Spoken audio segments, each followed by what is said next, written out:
বৈশ্বিক জ্বালানি সংকটের কারণে কিন্তু সরকারের যে নির্দেশনা সেই নির্দেশনা হচ্ছে সন্ধ্যা 6টার পর যে জরুরি সেবা সেই জরুরি সেবার দোকানপাট ছাড়া কিন্তু সকল প্রকারের দোকান বন্ধর ঘোষণা দিয়েছেন সরকার।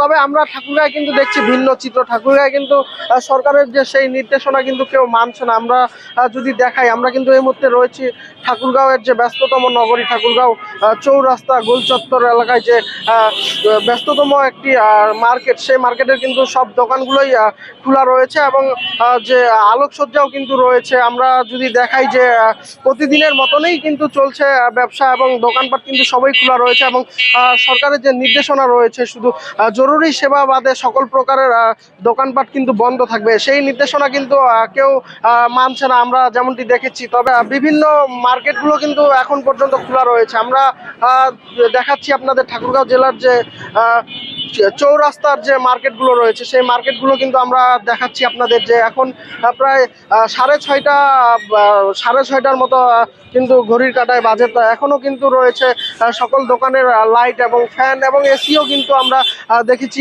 অন রাখতে এবং যেখানে শুধু জরুরি সেবার দোকানগুলো খোলার কথা রয়েছে সেখানে কিন্তু সকল প্রকারের দোকানগুলোই খোলা রয়েছে। আমরা কিন্তু দেখাচ্ছি আপনাদের।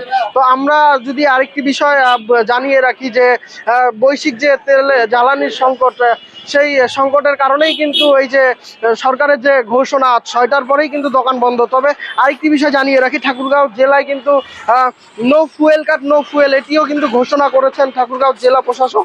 তবে এই ফুয়েল কার্ডের কার্যক্রম কিন্তু শুরু হবে আগামী 5 তারিখে। তো দর্শক, আমি যদি সব মিলিয়ে জানিয়ে রাখি ঠাকুরগাঁও জেলায় কিন্তু কেউ সরকারি যে নির্দেশনা সন্ধ্যা 6টার পর দোকান বন্ধ, সেই নির্দেশনা কিন্তু ঠাকুরগাঁয়ের কোনো দোকান মালিক সমিতি মানছে না। এমনটি কিন্তু আমরা ঠাকুরগাঁয়ের বিভিন্ন ব্যবসা প্রতিষ্ঠানগুলো এবং বিভিন্ন মার্কেটগুলো ঘুরে দেখেছি।